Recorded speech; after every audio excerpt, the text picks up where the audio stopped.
munyemerere basuhuze mu izina rya Yesu, amahoro y'Imana abane namwe.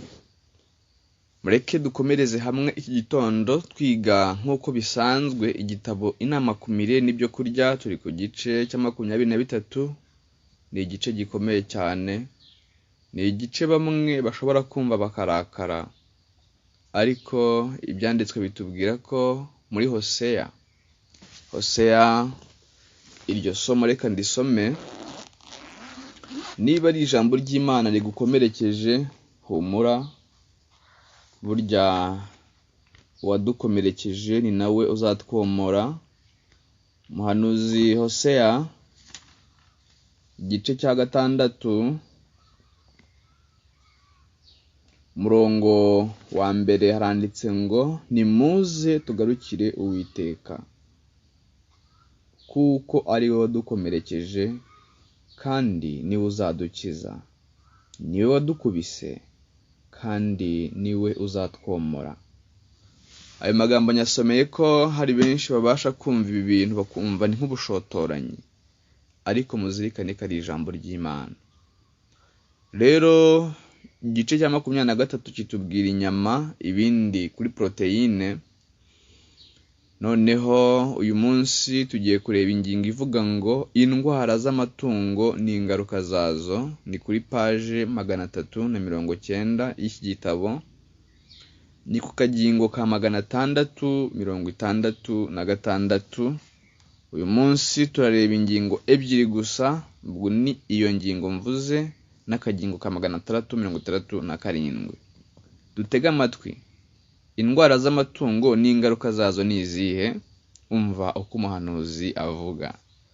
Akenshi aborozi bajyana amatungo yabo arwaye kuyagurisha mu masoko kugira ngo aribwe, kubwo gutinya ko yapfa baramutse bayatunze igihe kirekire.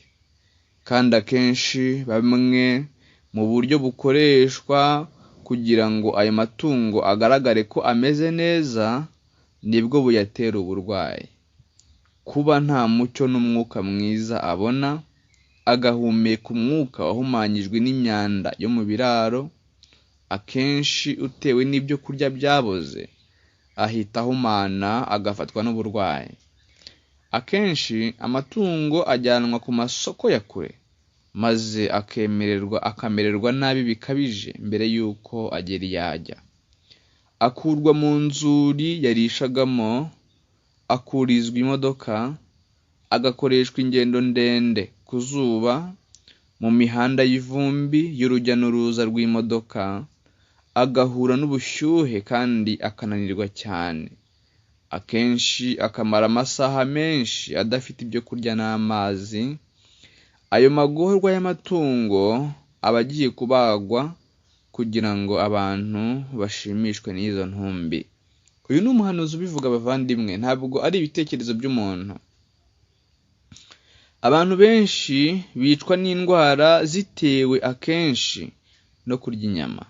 Nyamara usanga abatuye isi bameze nk'abadashishoza ngo bamenye ibyo bintu. Kenshi amatungo abagwa yabanje gukoreshwa ingendo nini kugira ngo agezwe mu mabagiro. Amaraso yayo aba yashyushye, aba yuzuye ibinure, atakoreshejwe imyitozo ituma agubwa neza. Kandi iyo agomba gukoreshwa ingendo za kure, aba yaguye agacuho kandi yashizemo imbaraga, maze akabagwa afite bene ubwo buzima. Amaraso yayo aba yanduye bikomeye, kandi abarya inyama zayo bakaba bariye cyangwa se bariye uburozi. Bamwe nyamara ntibahita bafatwa n'indwara, mu gihe abandi bahita bafatwa n'uburibwe bukabije, bakicwa n'umuriro mwinshi. Indwara za kolera cyangwa izindi ndwara zitazwi. Amatungo menshi agurishwa mu masoko yo mu mijyi kandi azwi ko arwaye, nyamara abaguzi bagakomeza kutabimenya. Mu mijyi by'umwihariko imijyi minini, by'umwihariko ibyo usanga biri ku rwego rwo hejuru, kandi abarya b'inyama usanga batazi ko barimo kurya amatungo arwaye. Amatungo amwe ajyanwa ku ibagiro kandi aba ameze nk'aho arimo gutekereza ku bigiye kuyabaho. Ibyo bikayatera kugira ubukana n'uburakari bugaragara. Yicwa ameze atyo, maze inyama zayo zikajyanwa gucuruzwa ku masoko. Izi nyama ziba ari uburozi, kandi abazirya zibatera indwara nk'ibinya, imbwa, umuriro mwinshi, guta ubwenge n'urupfu rutunguranye. Nyamara usanga abantu batazi ko impamvu y'izi ndwara zose ari inyama. Ntabyo abantu baba bazi. Amatungo amwe afatwa bunyamaswa igihe ajyanwe mu ibagiro, agirirwa nabi, maze yamara kubabazwa mu masaha n'amasaha akabagwa. Ingurube zitegurirwa kubagwa, nyamara zaramaze gufatwa n'indwara z'icyorezo, maze inyama zazo zuzuyemo uburozi zigakwiza indwara zanduza, zigakurikirwa n'impfu zikomeye. Ibi rero iyo bivuze kenshi abantu barakubwira ngo mbese wowe ntabwo uzapfa?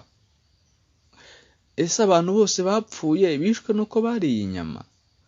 Nguko uko abantu baneguriza Imana izuru binyuze mu gukerensa imiburo ibaha. Reka rero Imana itugirire neza muri uyu munsi, iduhe amahitamo meza, kandi tugirire umugisha kuri yo mu izina rya Yesu. Amen.